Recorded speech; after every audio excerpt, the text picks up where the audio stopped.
Fala pessoal, tudo bem com vocês? O meu nome é Roberto Júnior, eu sou professor de informática aqui no Estou Preparado. E agora, nesta oportunidade, nós estaremos aqui, gente, na nossa maratona EP, né? Estou preparado para você que vem aí se preparando, né, para o concurso da Guarda Civil Municipal de Camaragibe, beleza? Claro, além disso, você que certamente vai ver esse vídeo posteriormente, né, pode se utilizar desse vídeo aqui, né, dessa nossa aula para revisar para os diversos concursos que o Instituto IGEDUC ele vem organizando, beleza? Então, aqui dentro do nosso encontro, nós estaremos estudando da melhor forma possível. E professor, qual é a melhor forma possível de estudar para um concurso, né? Para uma determinada prova? Resolvendo exercícios, percebendo aí, né, qual é a parte teórica por trás de cada exercício, beleza? Então, vamos aqui, né, ao nosso slide, a Maratona EP para a Guarda Municipal de Camaragibe, ok? Caso você precise entrar em contato conosco, já anota aí, né, o nosso arroba pessoal, né, que é o Prof. RJ45, beleza? Além disso, você pode nos encontrar no próprio YouTube como Informática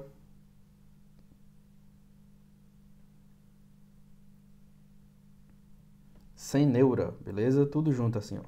Sem Neura. Você vai encontrar lá vários vídeos assim como esse, né? Gravados aqui para a plataforma Estou Preparado e outros mais, ok? Com a finalidade de te preparar para a sua prova. Agora, sem mais delongas, vamos lá. Gente, o Instituto IGEDUC, né, apesar de ser uma banca muito jovem, já tem aí, né, de forma acessível, né, para a nossa conferência, diversas questões, centenas de questões, na verdade, beleza? Então, eu escolhi algumas questões aqui de forma gradual, de forma progressiva.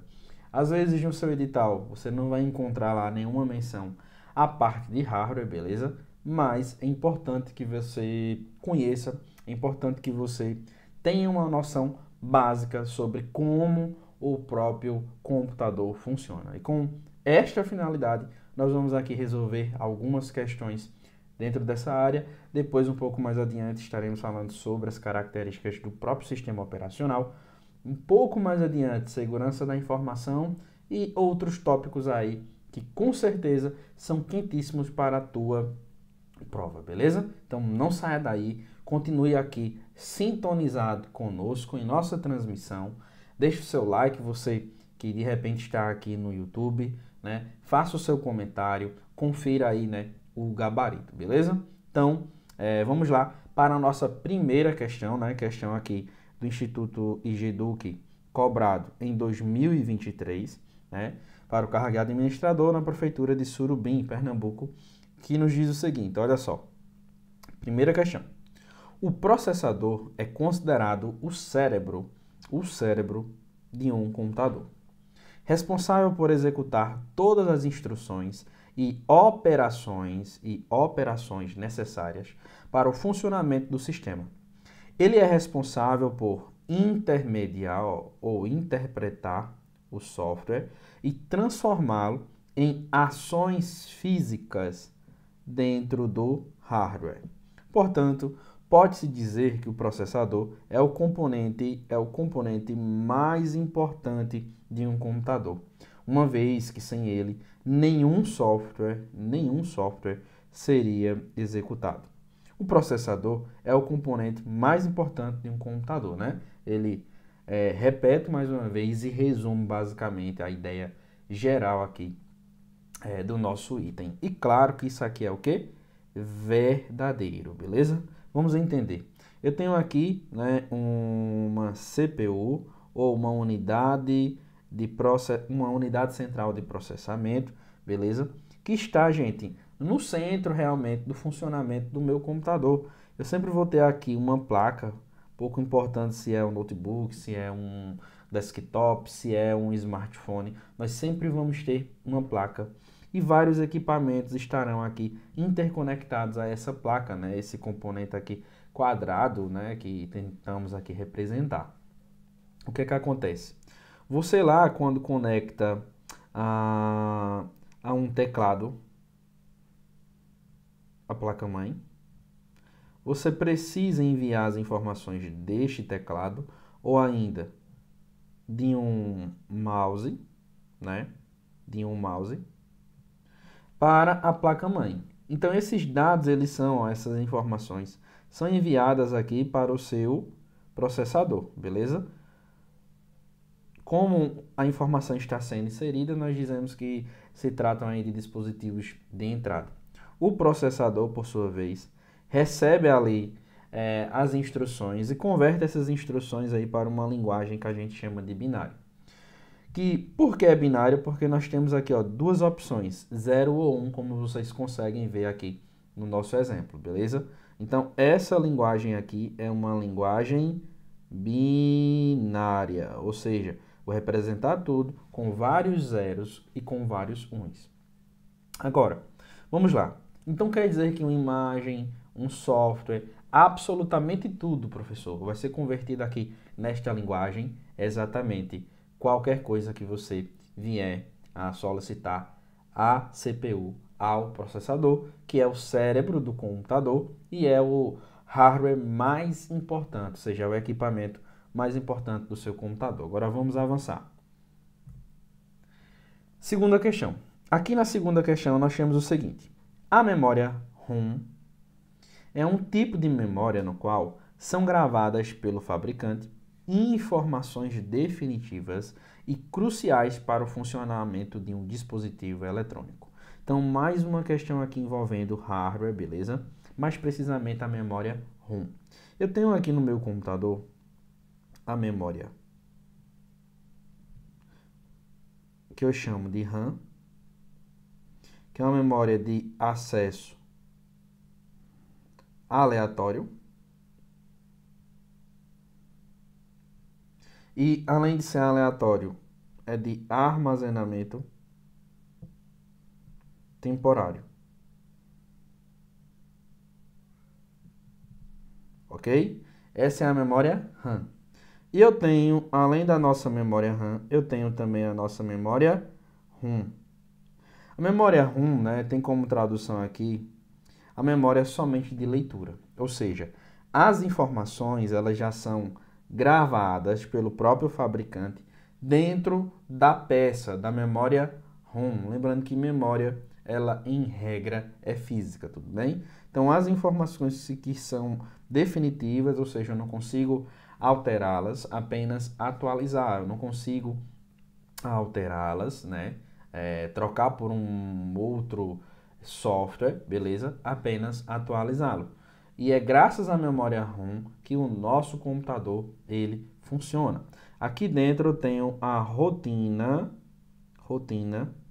de boot, né? Professor, o que seria esse boot? Boot nada mais é do que a inicialização. Tanto é que dentro da memória ROM eu tenho programas que são instalados de fábricas que a gente chama de firmware, ou seja, programas de fábrica ou software que a gente vai chamar de software embarcado, que já vem dentro de uma peça, né, de equipamento qualquer. Então aqui eu tenho alguns programas que são importantíssimos. O primeiro programa é o que a gente chama de BIOS. Professor, o que seria esse BIOS? Seria um software de nível básico, porque conversa com o hardware, com o equipamento do seu computador, tá? E é um sistema responsável aí por todo o processo, né, como eu disse, de boot, de inicialização, de funcionamento aí desse trânsito de entrada e saída de dados, né, em que há uma comunicação entre a memória RAM, a memória ROM e o próprio processador, tudo bem? Então eu tenho o BIOS, né, que é o sistema básico de entrada e saída, que é o System Output Input Basic, né, ou sistema básico de entrada e saída. Eu tenho também o setup. Ele vai servir aqui para configurar o próprio programa aqui chamado BIOS. E também temos associado aqui o POST. O POST, ele basicamente testa a parte de hardware, beleza? Ou seja, ele vai ser muito utilizado aqui, né, para testar os equipamentos físicos, beleza? Show de bola? Então, professor, esse item ele é verdadeiro ou falso? Esse item aqui também é verdadeiro. Vamos à nossa questão agora de número 3, tá? É cobrada, né, no ano de 2024, assim como a anterior, para o mesmo concurso que foi a Câmara, né, de Vitória de Santo Antão, beleza? Agora uma questão que foi cobrada para analista, mas que o nível de conhecimento, né, ele é conhecido e deveria ser dominado aqui por qualquer pessoa, tá? Não é nada tão específico assim. Que nos diz: os componentes modernos operam sem a necessidade de um componente conhecido como memória RAM. Esse componente, embora historicamente importante, tornou-se obsoleto com o avanço das tecnologias de armazenamento em nuvem e os avanços na velocidade de processamento dos CPUs modernos. Gente, esse item aqui ele está o quê? Falso, tá? Ainda que nossos computadores estejam extremamente modernos, a gente ainda precisa da memória RAM, da memória de acesso aleatória. A memória RAM é a memória responsável por carregar todos os programas que a gente utiliza no computador, incluindo o sistema operacional e os programas que a gente usa, né, ao longo, né, do funcionamento do computador, tudo bem? Então, todos os programas, desde o momento que você liga o seu aparelho, tá? Você estará aí carregando na memória RAM. Então, eu tenho ainda hoje, sim, uma forte necessidade de termos ali uma memória RAM para servir com esse fim, beleza? Então, quando a questão diz que não há mais necessidade, porque nós temos ali o serviço em nuvem tentando nos confundir, isto é errado, tá? Uma coisa é a tecnologia em nuvem, outra coisa, né, é você acessar um equipamento local aqui, tá? Em nuvem, a gente pode entender aqui como sendo algo lá da internet. E dentro da internet a gente tem lá vários tipos de nuvem, mas para o seu conhecimento, que talvez o examinador possa cobrar, a gente vai ter lá o IaaS, o PaaS e o SaaS, né? Em que o IaaS vai oferecer basicamente infraestrutura, o PaaS vai oferecer uma plataforma, o SaaS vai oferecer um software ou software como serviço. A infraestrutura vai ter como foco quem, gente? Os provedores de serviços online. Então não é qualquer pessoa que vai comprar, é uma grande empresa de repente. Plataforma vai ter como foco os programadores e as empresas de programação, enquanto o SaaS vai ter como foco aqui, claro, os usuários comuns, beleza? Então, pessoas comuns. Professor, me dê exemplos, beleza? Vamos lá, exemplos. Primeiro exemplo, né, infraestrutura. Você vai ter lá o Azure. Segundo exemplo, para programadores, você também vai ter a Azure oferecendo isso, né, da Microsoft, e também a AWS da Amazon. E SaaS você vai ter como exemplo aqui o próprio Drive do Google Drive, você vai ter o OneDrive, você vai ter também o Google Documentos, o Google Docs, você vai ter o YouTube e outros serviços, tudo que você consegue acessar online sem a necessidade de instalar no seu computador, como é o caso do Gmail. Você estará aí, né, fazendo uso da tecnologia em SaaS, né? Software as a Service ou software como serviço, beleza? Então já revisamos aqui diversos tópicos, né, importantes que certamente, né, poderão cair aí em seu concurso.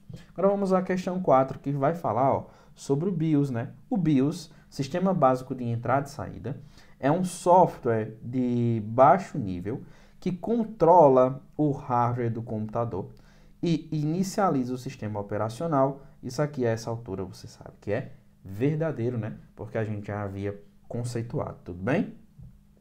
Questão agora de número 5. As imagens digitalizadas e os arquivos de música são sequências gigantescas de algarismos 1 e 0, o que, convertido pelas placas acessórias, placa de vídeo, placa de som, apresentam as cores e os sons correspondentes. Isso aqui é o que, gente? Verdadeiro. E representa tudo em 0 e 1, porque a linguagem utilizada pelo computador é uma linguagem binária, ou ainda a linguagem utilizada pela CPU, pelo processador, tá bom? Você não pode esquecer disso. Questão agora de número 6, né? Lembrando que essas questões, elas são bem atuais, né? Questão de 2023, agora uma questão de 2024, ainda para o concurso da Câmara de Vitória de Santo Antão, que nos diz o seguinte: os processadores, são software, gente, processador são software. Aqui você já liga o alerta, né? Peraí, tá falando de hardware e depois de software. Mas vamos continuar. Os processadores são softwares instalados no computador que fazem a comunicação do hardware com o sistema operacional Windows. Toda vez que conectar um novo dispositivo, em poucos segundos ele será detectado e instalado automaticamente. Gente, aqui nós temos um item falso, tá bom? Errado. Por quê? Os processadores são hardwares, beleza? E não software. Então, a palavra aqui que substituiria processadores seria justamente, firmware. Ou ainda seria a ideia de um driver, tá? De um driver. Ou seja, seria um software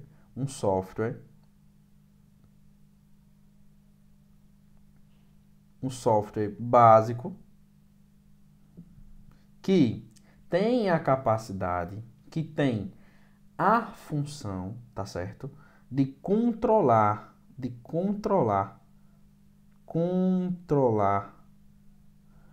a conversa.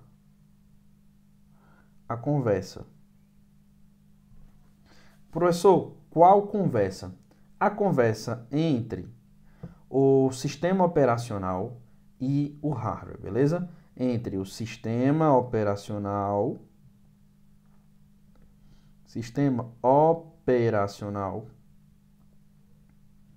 e também aqui a questão do hardware, beleza? Professor, tem uma parte específica do sistema operacional em que o firmware ou o driver que a gente instala no computador, ele fica instalado? Sim, nós temos aqui o kernel ou kernel, beleza? É aqui em que o firmware ou um driver fica instalado. Agora, essa questão aqui de instalar-se automaticamente é o que a gente chama de plug and play. Plug and play. Ou seja, é uma configuração automática. Professor, não estou entendendo não. Você vai entender agora com os exemplos. Por exemplo, um pendrive. Quando você coloca um pendrive no seu sistema operacional, ele reconhece automaticamente. Quando você coloca lá um teclado, quando você coloca de repente o seu próprio smartphone por meio da conexão USB ou tipo C, beleza? Você vai notar este conceito, beleza, gente? Então aqui nós revisamos conceitos também importantíssimos para a sua prova. Então, questão de número 6, falsa. Vamos à nossa questão agora de número 7, cobrada, né, no concurso de 2023, agora para o cargo de professor. Tudo bem? Então, nos diz o seguinte, a questão 7, ó.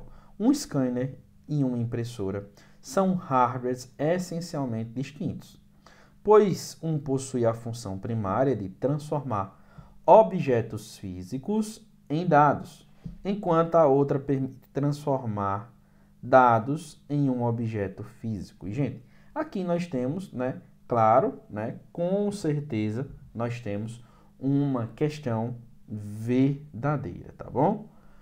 Traduzindo, pego qualquer coisa física e converto ela para uma imagem no computador, ou seja, um dado. E eu pego qualquer imagem do computador e transformo em uma impressão, ok? Então, basicamente é essa aqui a lógica, a analogia do examinador. Questão agora de número 8, né? De número 8. E você, tá gostando aqui da nossa revisão? Então, deixa um comentário com elogio, com uma sugestão, com uma crítica, com uma correção, beleza? E nós estamos aqui, gente, sempre para aprendermos. Sempre para aprendermos, beleza? Agora, ó, uma questão bem quentinha, né?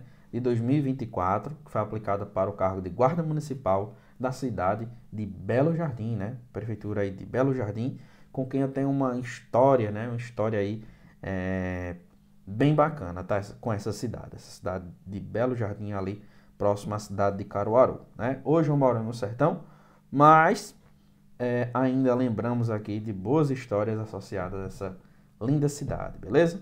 Vamos lá, questão de número 8, ó.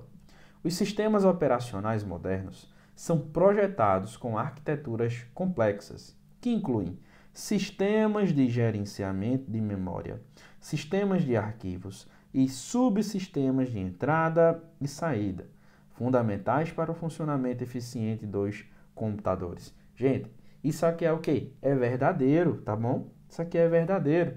Os sistemas operacionais, eles têm justamente essa função de gerenciar todos os recursos. O que é que isso significa, professor? Significa que os recursos de software, os recursos envolvendo também hardware, serão aqui gerenciados, mais precisamente pelo núcleo do sistema, pelo kernel, pelo núcleo do sistema, beleza? E quais são os sistemas operacionais mais famosos?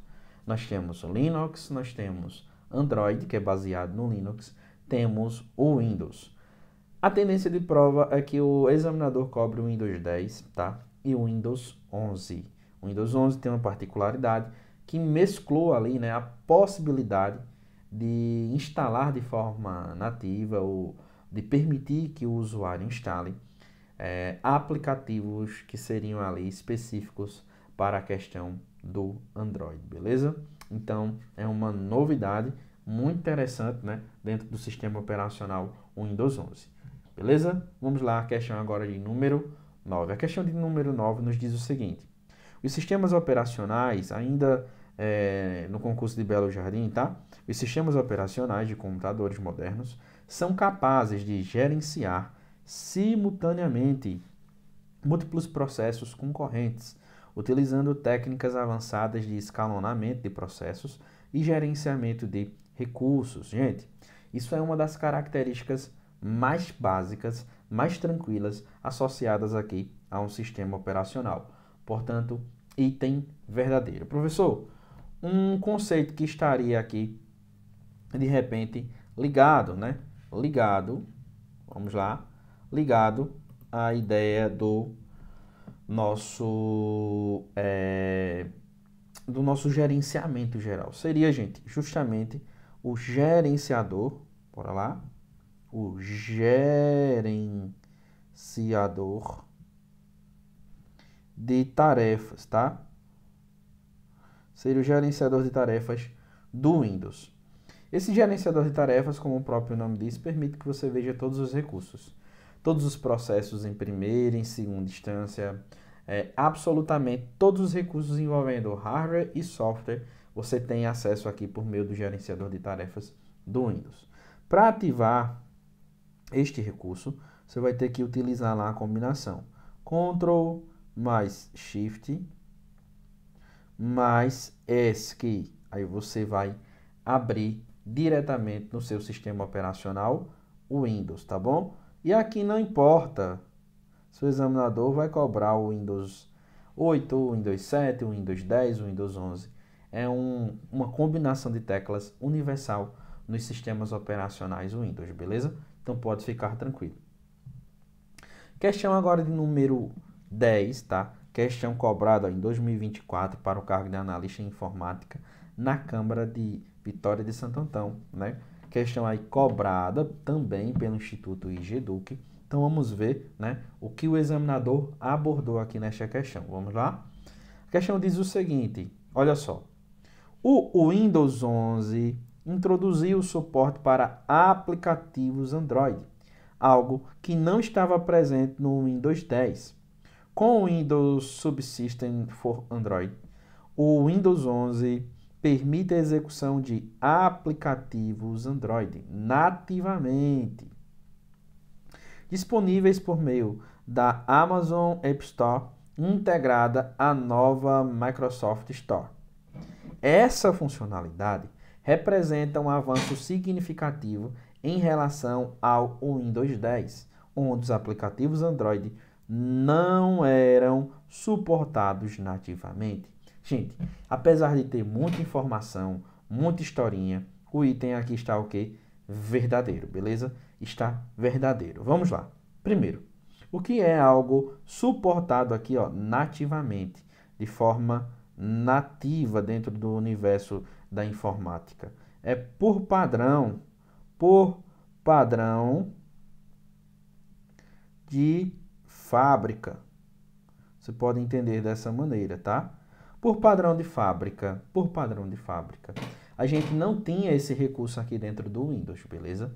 Esse subsystem ou subsistema, ele estava associado justamente à ideia lá do Linux, mas não do Android, como a própria questão diz. Então, como é que eu fazia ou como é que eu faço dentro do Windows 10 para ter acesso aos aplicativos Android? Eu consigo ter acesso? Sim, mas eu vou precisar de uma máquina virtual que você certamente já deve ter conhecimento, só que com outro nome, né? O emulador, tá bom? Então a máquina virtual, ela emula, ela simula, ela finge ser uma máquina diferente do seu computador.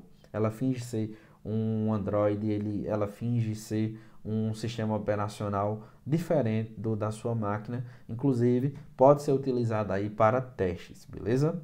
Show de bola? Então, vamos lá para mais uma questão agora de número 11. Uma questão que foi cobrada no concurso de guarda municipal também, só que agora, né?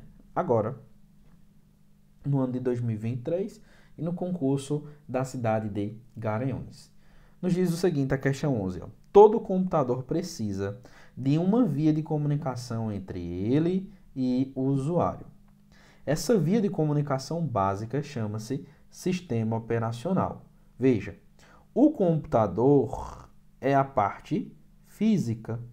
Para que ele consiga se comunicar com o usuário e com outros programas, ele vai precisar aqui de um sistema operacional. Então, quero que você preste atenção na representação que eu vou fazer daqui a pouco, tá? Ele continua. Esse sistema é responsável pelo gerenciamento do hardware e do software do computador e utiliza uma plataforma gráfica, né? Um ambiente que a gente vai chamar, gente, de GUI, que é interface gráfica de usuário, beleza? Que permite maior interatividade com o usuário. Agora vamos a um ponto também muitíssimo importante. Vamos lá? Olha, eu tenho aqui a questão do hardware, eu tenho aqui ao lado a questão do software e tenho também aqui a questão envolvendo a pessoa, tá? Professor, por que é HW? Porque é hardware, né? Hardware. Por que é SW? Porque é software, né? Eu falo software porque, enfim, é mais prático. Eu falo hardware porque é mais prático. E esse PW, professor, seria peopleware, tá? Peopleware são as pessoas, hardware são os equipamentos e software são os programas. E aqui no meio, ó, aqui no meio dessa conversa, aqui no meio desta conversa, adivinhe quem é que fica? Justamente o nosso sistema operacional, tá? Então, o nosso sistema operacional, ele fica aqui no meio, intermediando essa conversa maravilhosa entre o hardware, o software e as pessoas, beleza? E esta é a função. O sistema operacional, por sua vez, ele vai ter uma organização, ele vai ter aqui camadas, tá bom? De funcionamento, de funções. E a camada que vai estabelecer uma conversa de repente com as pessoas é o que a gente chama aí de GUI, tá bom? Por quê? Vai trabalhar com a questão gráfica. Por exemplo, para conversar aqui com o computador, com a mesa digitalizadora, né, com os programas que eu estou interagindo, eu estou vendo esses programas do mesmo modo que você vê aí da sua casa neste momento. Então essa interação é uma interação gráfica, mas eu consigo também interagir com o meu computador por meio, né, de um terminal textual, tá? Professor, terminal textual, sim. Deixa eu mostrar aqui para vocês. Ó, eu poderia interagir com o meu computador por meio aqui dessa caixinha. Veja, eu vou pedir ao computador somente para que ele liste para mim os diretórios, os itens que estão nesta pasta, ó, nessa pasta aqui. Então, pasta raiz, aí depois ele veio para usuários, o usuário é Roberto Júnior, né? Este que vos fala. Quando eu digito aqui dir, o que é que eu estou pedindo? Eu estou dizendo ao sistema operacional, meu amiguinho, por favor, me mostre todos os diretórios que estão aí dentro de Roberto Júnior, né? Dentro da pasta Roberto Júnior. Quando der um OK, ele listou aqui para mim, ó, todas as pastas, né? Todos os itens que estão aqui dentro da pasta Roberto Júnior. Essas que tem um pontinho aqui iniciando, né? São itens ocultos, beleza? Professor, e qual a proposta do senhor nos mostrar isso? Eu quero que você entenda que eu consigo conversar com o computador por meio de um comando textual, mas eu também consigo conversar com ele de forma gráfica, beleza? Clicando e indicando ali os elementos que eu quero interagir. Show de bola? Vamos a mais uma questão. Questão agora de número 12, que também foi cobrado no concurso, né, lá de Garanhuns, e que nos diz o seguinte. Olha só, veja só, arquivos e pastas são conceitos obsoletos e desnecessários na era digital, onde tudo é armazenado na nuvem e acessado por meio de aplicativos online. Espera aí, então quer dizer que é tudo obsoleto, pastas e arquivos? Tudo é obsoleto? Gente, claro que não, tá certo? Claro que não, tá bem? Não são obsoletos. Apesar da gente estar assim na era da nuvem, ainda dentro da nuvem a gente vai se utilizar lá de pastas e de arquivos, beleza? Então, é importante que a gente note, né, que esta afirmação ela é o quê? Falsa, tá bom? E é bem tranquila, né? Questão agora de número 13, que nos diz o seguinte. Uma questão ainda atual, tá? O sistema Windows possui um compactador de arquivos bastante simples e funcional. Caso o usuário precise de opções mais avançadas de compactação, poderá baixar e instalar um compactador de arquivos gratuito pela internet. Isso aqui é o que, meu caro aluno, minha cara aluna? Verdade, tá? Agora, qual seria o serviço de compactação?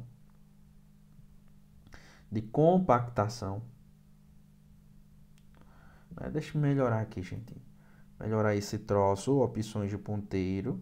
Deixa eu ativar aqui a borracha. Opa, pronto. Agora deixa-me ativar novamente o ponteiro como caneta. Bora lá. Então, eu consigo compactar ou um compactador simples ou um compactador padrão. Qual é o compactador padrão do sistema operacional Windows? É justamente o WinZip, tá bom? O WinZip vai salvar aqui arquivos do tipo .zip. Atualmente discute-se a possibilidade de, em versões futuras do Windows, o Windows ser capaz de trabalhar com arquivos compactados na extensão .rar.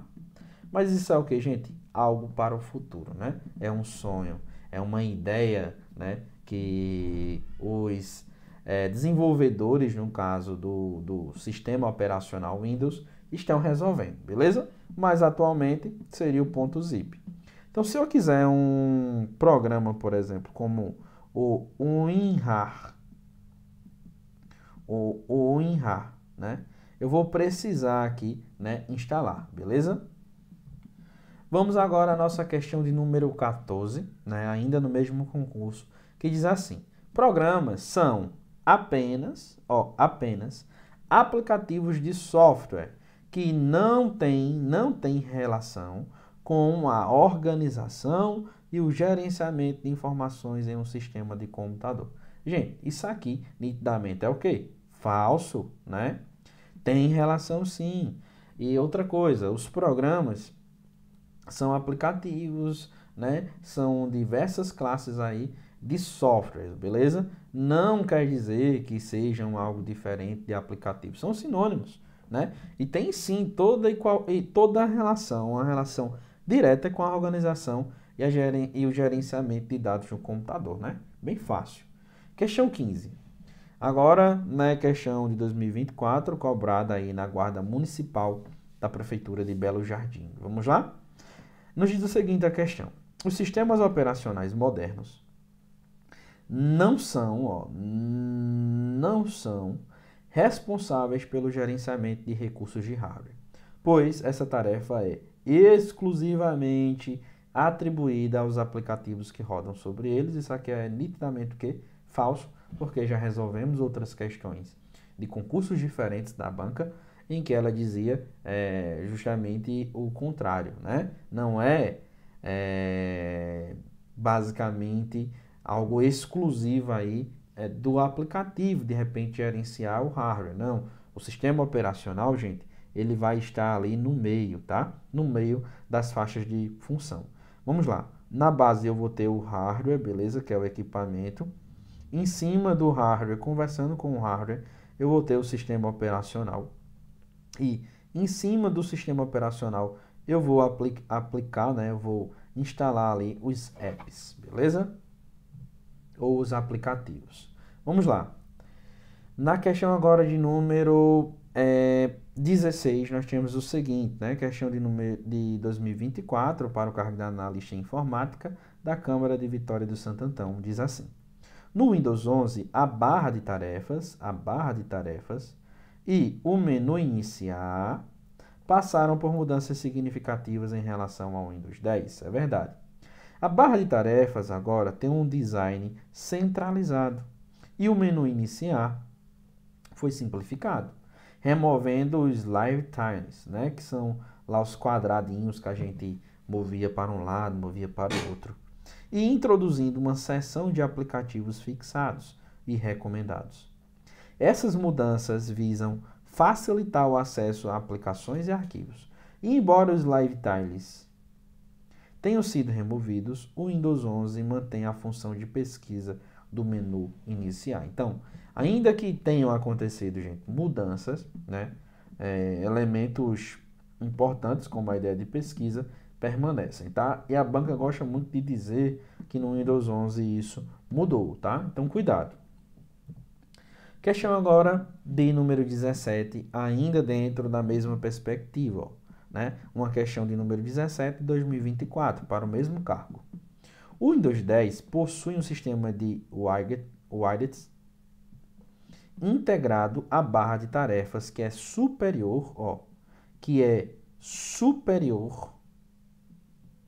ao do Windows 11 em termos de funcionalidades e personalização. Gente, você já viu carro antigo, né, em uma versão mais antiga, ser pior do que um carro novo, né? Pela lógica e na ordem natural das coisas, não é? Então, só aqui a gente já conseguiria entender que o item está, errado, falso. Mas vamos continuar. Na verdade, o Windows 10 oferece menos opções em termos de widgets, em comparação com o Windows 11, que apresenta um painel de widgets mais amplo e personalizável com blocos que mostram notícias, informações meteorológicas, calendário, listas de tarefas e resultados esportivos. Espera aí. Então quer dizer que tem menos e ao mesmo tempo é superior, né? Então, o gabarito está ok, gente, aqui como falso, beleza? Pelas características, porque entra em contradição. Lembrando que o Windows 11 ele é mais clean, mas ele também oferece muito mais a ideia de personalizar, né, o sistema, tá? O sistema ele é mais personalizável. Agora a questão de número 18, olha só. No Windows 11, a Microsoft eliminou completamente a função de pesquisa do menu iniciar, uma característica presente no Windows 10. Com essa remoção, os usuários do Windows 11 não podem mais realizar pesquisas diretamente do menu iniciar, sendo necessário utilizar outros métodos para encontrar programas e arquivos do sistema. Gente, isso aqui seria o quê? Inviável, né? Então, falso, e a gente já trabalhou aí, né, na questão anterior. Questão agora de número 19, o modo Deus, ok? Questão aqui de número 19 é cobrado em 2023 para o cargo de técnico administrativo em Surubim. Nos diz o seguinte: o modo Deus, ou God Mode, é um truque que permite aos usuários acessar uma pasta especial no Windows que contém atalhos para as várias configurações do sistema. É como se fossem atalhos do painel de controle. Gente, qual é a história do modo Deus? Vamos lá. Quando o Windows 10 foi lançado, a gente não tinha painel de controle. Então, o modo Deus, ele foi uma saída. Por quê? A Microsoft liberou um código que você fazia lá, criava uma nova pasta e colava esse código, né, uma sequência de caracteres que transformava essa pasta, né, nessa espécie aí de atalho, né, para o painel de controle. Quando você clica, você consegue encontrar todas as configurações de forma mais detalhada em relação ao painel de controle, tá bom? Questão agora de número 20, O sistema operacional Windows 10 é uma versão completamente baseada na nuvem. Se é completamente baseada na nuvem, a gente não precisa instalar em qualquer lugar. Isso aqui é o que? É falso, tá bom? É falso. Por quê? Apesar da gente conseguir se conectar, sincronizar alguns dados do Windows 10 em nuvem, ele não é completamente em nuvem, beleza? Questão agora de número 21. O Windows 10 introduziu o recurso Timeline, que permite aos usuários visualizar e retomar atividades anteriores, tá? Gente, isso aqui seria basicamente o quê? Por meio do visão de tarefas,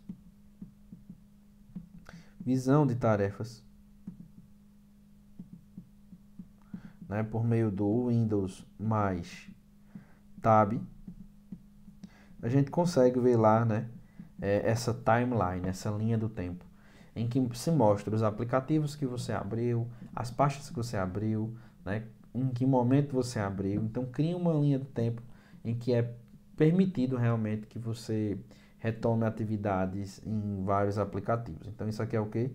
Verdadeiro.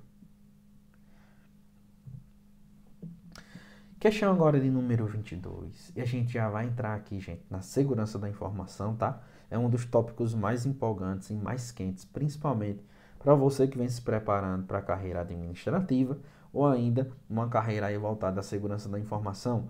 Ou ainda, né, que é muito comum esse tipo de questão nas carreiras aí voltadas à guarda municipal. Ou seja, as carreiras, né, de segurança pública dentro do município, tudo bem?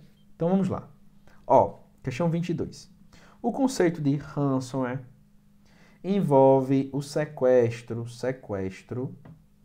de dados ou sistemas de computador por invasores que exigem resgate para liberar o acesso aos dados ou sistemas. Isso aqui é o que?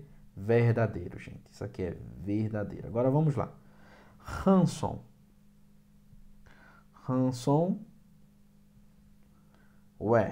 Ransomware. Essa palavra aqui, que é o ransom, significa resgate. Então, depois da infecção por esse tipo de malware, ele criptografa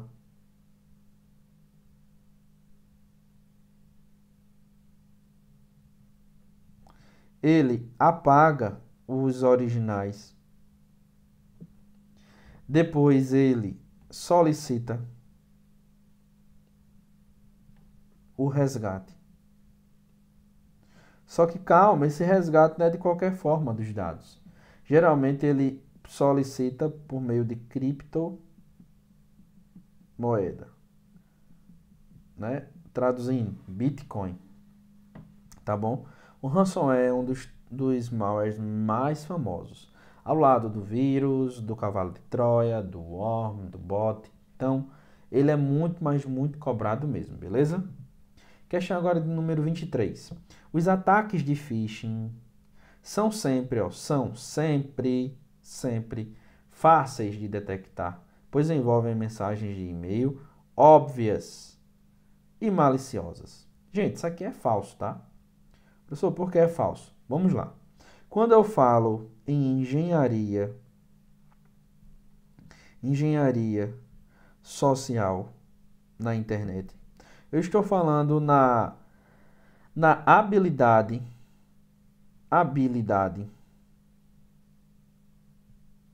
de enganar, tá certo? Eu vou enganar pessoas, eu vou me passar por uma pessoa confiável. Então, se é desta forma que eu estou descrevendo, que o atacante vai se passar por alguém confiável, então não é algo fácil de se detectar, tá? A engenharia social. E a engenharia social é a que dá aqui origem a dois ataques bem famosos. O primeiro é o que está na própria questão, que é o phishing, que vem lá de fish, né, que é peixe, tá? Aqui a gente vai ter geralmente e-mail ou site falsos.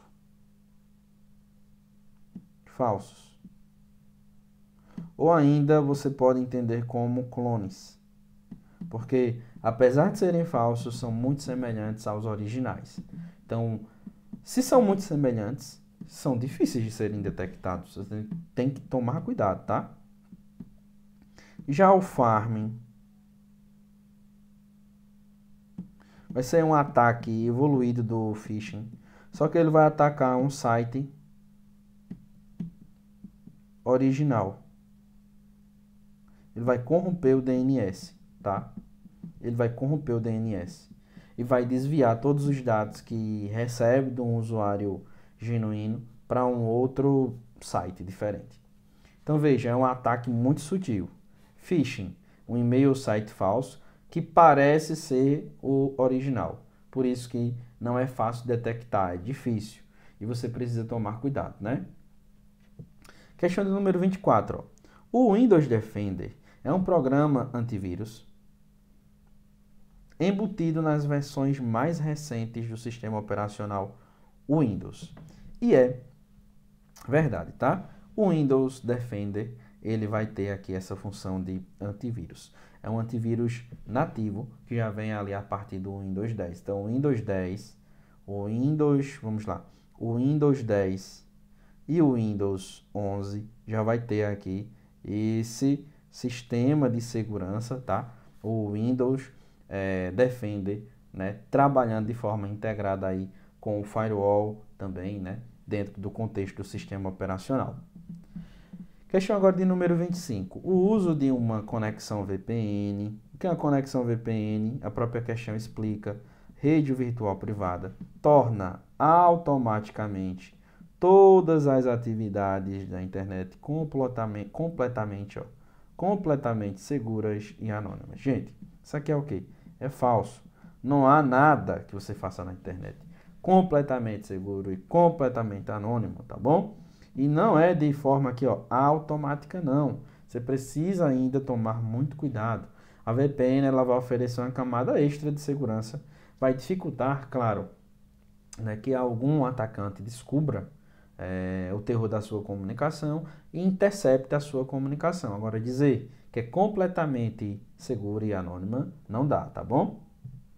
Questão agora de número 26, ó. O uso de uma rede privada virtual, VPN, garante a anonimidade e segurança total da navegação na internet, tornando impossível o rastreamento das atividades do usuário. Mais uma vez, um absurdo, né? Falso, tá? Somente, gente, a VPN não vai resolver não os problemas de segurança da informação na internet, tá? A gente tem que combinar VPN, antivírus, firewall. Eu tenho que também combinar as minhas ações. Eu preciso tomar cuidado com o que eu vou fazer, né? Com quem eu converso para não sofrer de repente um ataque de engenharia social, tá? São apenas alguns exemplos. Questão agora de número 27 nos diz o seguinte, ó. O protocolo SSL-TSL, lembrando que isso aqui são protocolos, né, associados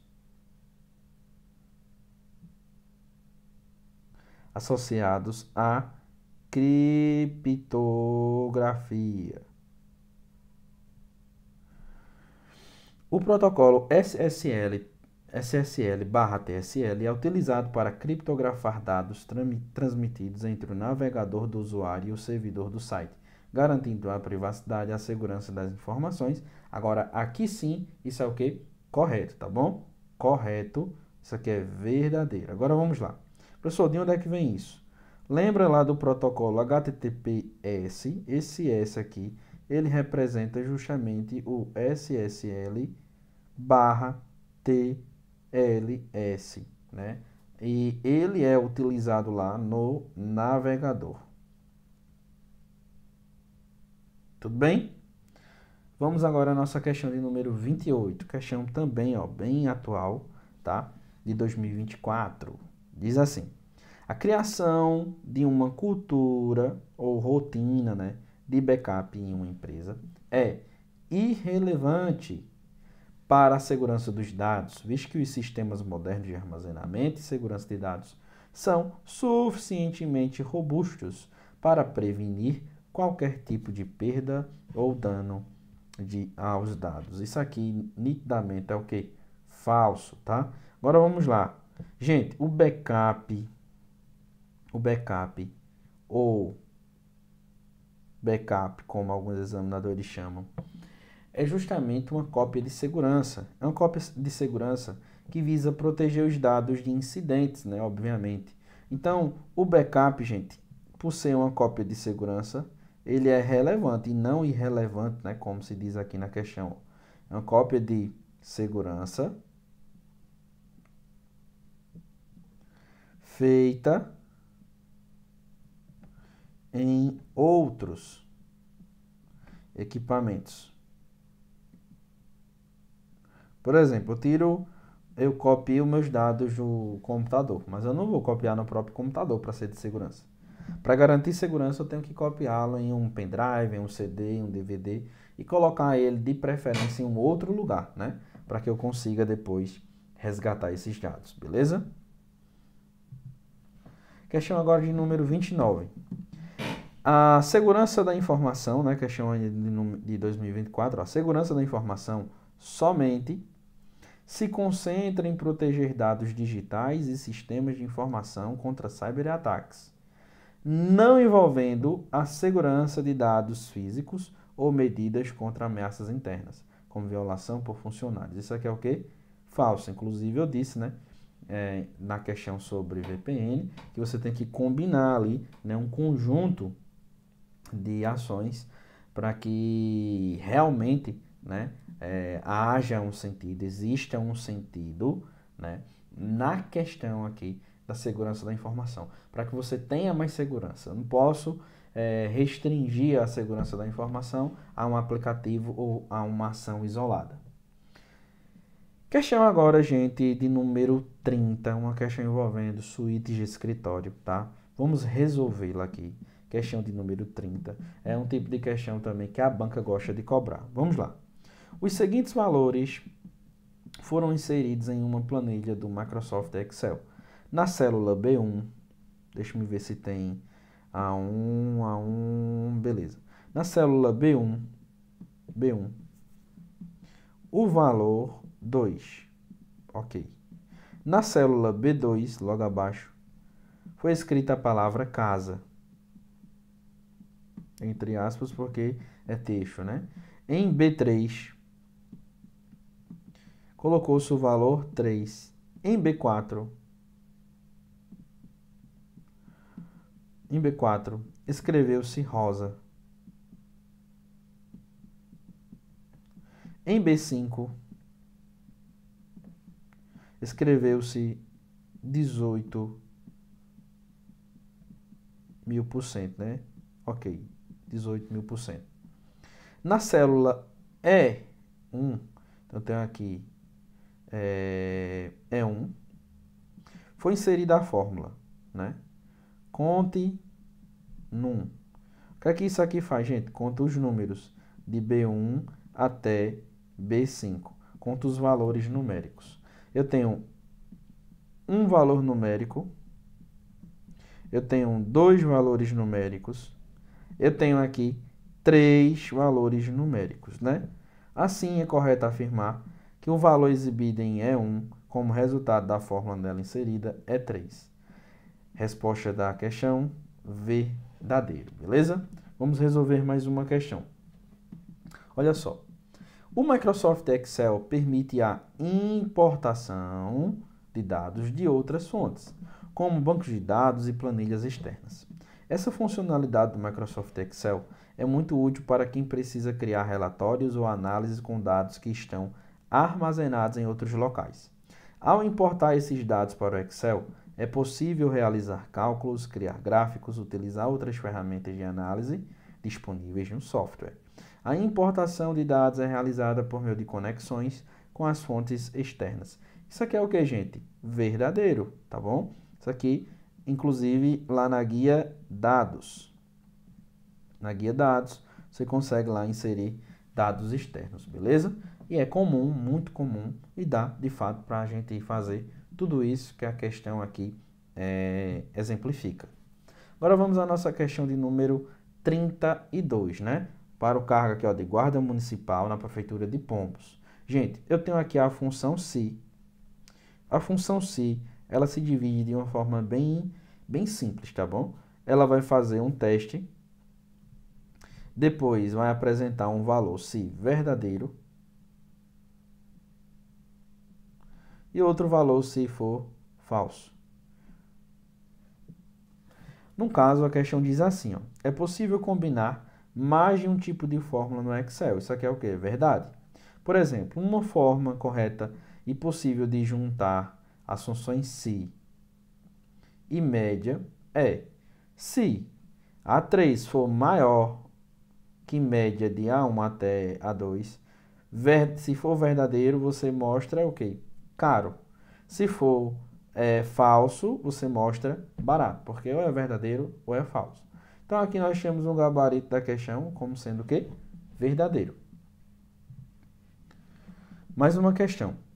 Questão 33. No Microsoft Excel, a função maior de A1 até E1, ponto e vírgula 2, retornará dois maiores valores escritos no intervalo considerado, de A1 até E2. Isso aqui é o quê? É falso. Vamos lá. A função maior, ela vai exigir aqui um intervalo de análise e a posição, né, em relação aos maiores números. Se eu coloco, por exemplo, 1, eu quero o maior número de todos. Se eu coloco 2, o segundo maior de todos. Se eu coloco 3, eu quero o terceiro maior de todos. Se eu quero 4, coloco 4 aqui, eu quero o quarto maior número de todos. Vou dar um exemplo. Imagina aqui que eu tenho 2, 5, 7, 10 e 20. Quando eu uso a função maior, ele vai organizar esses dados em ordem decrescente, né? Ou seja, do maior para o menor. Eu venho aqui 10, aliás 20, né?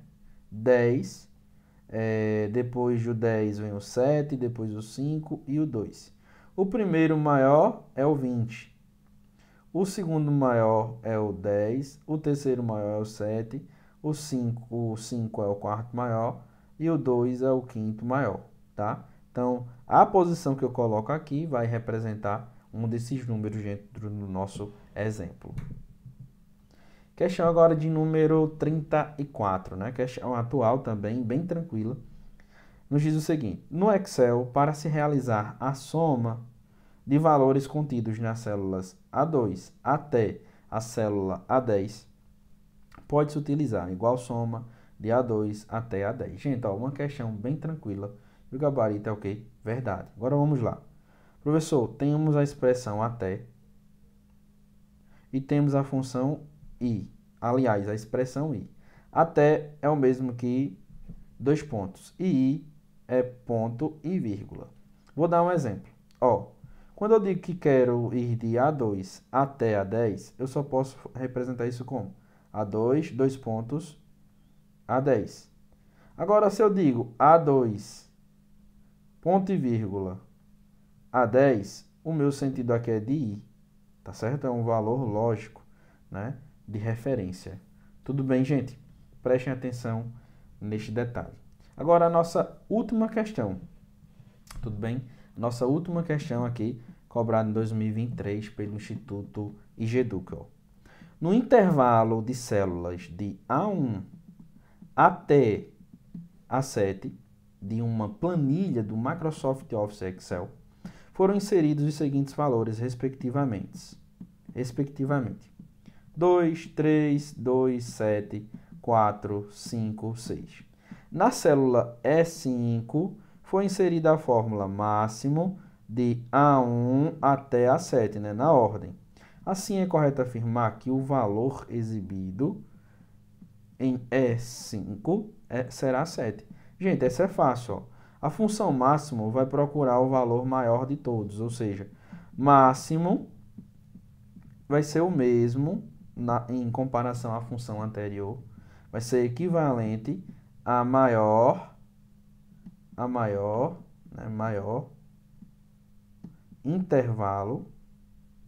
intervalo de análise, ponto e vírgula 1, tá bom? Ou seja, o máximo vai ser o mesmo que 1, o primeiro maior de todos. É isso que eu quero dizer. Então, aqui, o gabarito da nossa questão de número 35 só pode ser verdadeiro, beleza? Bom, gente, com essa questão, eu chego aqui ao fim do nosso encontro, tá? Passei alguns minutinhos ainda para que a gente fechasse, né, o número total de questões, a saber, 35 questões, né? Ou seja, terminamos a nossa maratona dentro de informática. Eu espero que você tenha curtido, né, o nosso vídeo, que você tenha gostado, que você tenha revisado, beleza? Não conseguimos, claro, abordar todas as questões que eu gostaria, mas realizamos aqui, né, o máximo de questão possível, 35 e 5, beleza? Conceituando, revisando, como nós costumamos fazer, beleza? Então eu torço por você, né? Que você tenha uma excelente preparação agora nessa reta final, beleza? Mantenha o foco, tá bom? E se inscreva no nosso canal, no Estou Preparado, né? Na plataforma do YouTube. Também siga, né, o professor Isaqueu, siga o Estou Preparado, tá? E você com certeza vai aí sair edificado, beleza, gente? Forte abraço e nós nos veremos por aí. Valeu!